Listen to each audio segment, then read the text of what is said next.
Hey, welcome to Modern Homeschool, the podcast where families thrive together by learning how to create a life of freedom, connection, and education that actually works.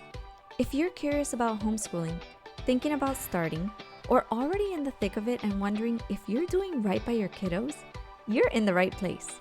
I'm your host, Shanti Macias, and here we talk about real-life homeschooling for modern families, flexible routines, working parents, travel learning, raising confident kids, and creating a life around your family first. Because homeschool isn't just school at home.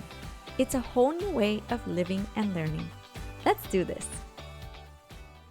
Welcome back to Modern Homeschool. I'm Shanti and happy Monday or whatever day of the week it is that you're listening to this. Because one of the beautiful things about homeschooling is that your Monday can look like literally anyone else's Saturday. And it's pretty great.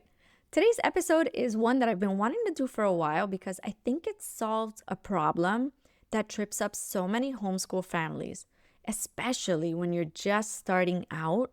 And it's a really natural follow-up to the last two episodes where we walked through the 8-step roadmap to starting homeschool. Once you've got that foundation, the next big question is, how do I actually structure our days? How do you create a homeschool schedule that works? Not just a schedule that looks good on paper, but one that you can follow, that flows with your family's life, and that doesn't have you burning out by Wednesday. That's what we're talking about today. I'm going to share what works for us, what didn't, and give you some practical frameworks that maybe you can start using this week. All right, let's do it. Before we dive into how to build yours, I want to make a distinction that I think is actually a really big deal. A schedule says math happens at 9 a.m., reading at 9:45, science at 10:30. A routine says we always do math before reading and we always do science after snack break. One is time-based, the other is sequence-based. And here's what I found for most homeschool families, especially those with the younger kids or families where life is a little bit unpredictable, kind of like ours. A routine is way better and way more sustainable than having a rigid schedule. When you're tied to specific times, one thing running long will throw off your entire day. The whole thing collapses and you'll feel behind instantly, even if you actually got a ton of things done. But when you're working from a sequence, this happens, then this, you can start at 8:30 or 10 and still have a productive day. The structure is in the order, not in the clock. Some families really do very well with time blocking. Kudos to you if you got that. But I want you to know that you do have a choice here. You don't have to recreate a school bell schedule to be a successful homeschooling family. So how do you build your homeschool routine? I have 5 steps for you. Step 1 is to start with your non-negotiables. Always. Before you schedule anything academic, write down the non-negotiables in your day. What has to happen? What does your family's life actually look like? I mean, like real deal, even the things that you don't want to write on paper. What is the reality of your life? For us, that includes taekwondo, taking time to drive there, sit there during the class, and drive back or drive to go have dinner sometime or lunch. My husband's work schedule, any standing appointments for our dog Luna or for my daughter or for me or for him, and my work time. Your non-negotiables might look totally different, right? They may also include like your Bible study time or your gym, anything that you have pending, right? If you're taking care of another person, you also need to take that time into account. Once those are on the map, you'll actually see how much time you have for learning. And I think you'll be pleasantly surprised. Remember, you're not trying to fill in 7 or 8 hours. That's a hard no. Most homeschool families are doing their core academics in just 1 to maybe 3 hours for elementary age kids. Your step 2 is going to be you're going to choose your learning window. So based on your non-negotiables, identify your best learning window.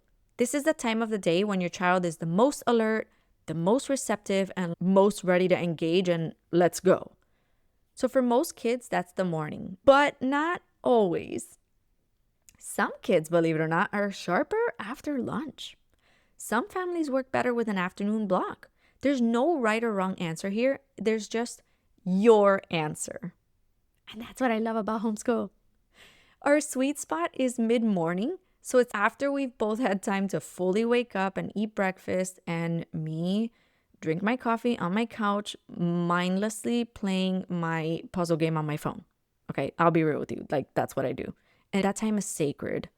We're not rushing, but we're also not dragging into the afternoon. Step 3 is stack your subjects in a logical sequence. Start with your child's strongest or most favorite subject. This is going to build their momentum and their confidence. Woo, they're going to love learning. Then you move into the harder or more focused work while their energy is still on high. Save the lighter or the more creative subjects for when energy naturally kind of dips in the day. And then you end it with something they really enjoy learning so that the learning ends on a positive note. Yay!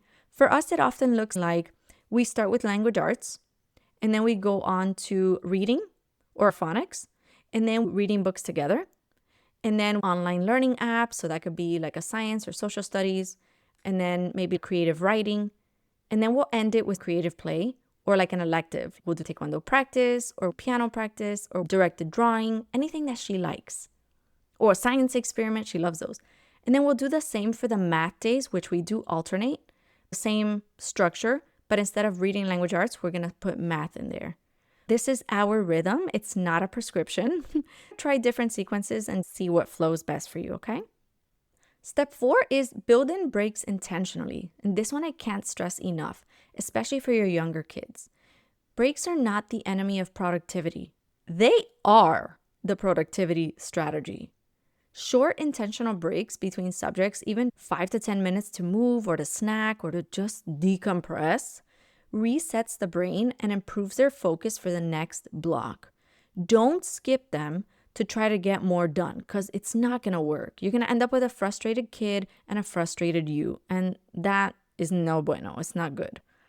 We love a brain break, something physical like jumping jacks or dancing, doing some Cosmic Kids yoga on YouTube, or just go for a quick walk outside. It really changes the energy so fast, and we love it. And the last one, step 5, is to build in some flex time and protect it. Here's something that took me a little while to embrace. Flex time is not wasted time. It's strategic time, right? Building a buffer into your day, maybe 30 to 45 minutes, that isn't assigned to anything, gives you room to go deeper on something that's working, recover from a rough start, have a spontaneous learning moment, or just breathe. Without flex time, every day feels like you're running behind. With it, you almost always feel like you've finished. That psychological shift really matters. Hey, quick question for you. Do you ever hit Sunday night and have absolutely no idea what on earth your week is supposed to look like? Yeah, same. That's why I created the Modern Homeschool Weekly Planner, and I would love to send it to you for free. It's the same planner I use every single week to map out our homeschool days, our Disney days, activities, errands, all of it, without any ounce of overwhelm. Head over to the link in the show notes to grab your copy. You could print it, fill it out, stick it on your fridge, or just keep it digital. It's your choice. Trust me, your future self on Sunday night is gonna thank you. Let's get back to our show. I know some of you are listening to this and thinking, this all sounds great, Shanti, but I work. How does this actually look like when you have job responsibilities on top of homeschooling? First, I can tell you from experience, it is absolutely possible. And there are a ton of homeschool families doing it every day. It just requires a little more intentional design. A few things that help working homeschool moms are batching their core learning into one focused block so it's not spread out throughout the day. They use their independent work and self-paced tools like apps or online courses for subjects your child can work on without you. So this is like independent things that we are outsourcing. They shift their learning window to whenever their calendar is clearest, even if that's the afternoon or the evening or even the weekends. They also consider co-ops or homeschool groups they can drop off and then pick up at for extra instruction or enrichment, like a few days a week or even just once a week. It makes a big difference. And they also let the older kids take on more independent responsibility. Even at an elementary age, this is really good for them. So your homeschool schedule doesn't have to compete with your work schedule. It just has to work alongside it. So here's a sample flow. It's not a rigid template, but I wanted to give you a sample to work from as an example to spark some ideas. Here's a simple morning flow for an elementary age child. Wake up, breakfast, morning routine, no rush. Your learning block begins. Boom. You got language arts and reading. It's going to take about 30 minutes. Brain break, movement, snack. Then math, if you're doing it all on the same day. Another 30 minutes. Then a brain break. Then your elective or your enrichment class. That's science, art, music, etc. 30 minutes. Wrap up, do your chores, because those are life skills and they're built into your routine. We love it. And the rest of the day, creative play activities, outdoor time, free play, errands, anything you want. That's a full productive homeschool day. And it's done before noon in most cases, believe it or not. Now your version is going to look different. Maybe math is online and takes less hands-on time from you. Maybe you're adding in a second language. Maybe your child is older and more independent. You can adjust it to match your reality because that's the whole point. So what happens when your schedule stops working? What do? Here's a truth nobody tells you. Your homeschool schedule will need to change multiple times. And that's not failure. That's just life. Seasons change. Your kids grow. Your work changes. A new baby arrives. You move. Life happens. When your current rhythm stops flowing, don't panic. Just reassess it a little bit, right? Ask yourself, what's working? Keep that. What's not working? Change that. What do we need more of? Add that. And what are we doing out of obligation rather than necessity? Let that baby go, just like Elsa said. Reevaluate this every few months, at least at the start of each new season in your life. Your schedule should serve your family, not the other way around.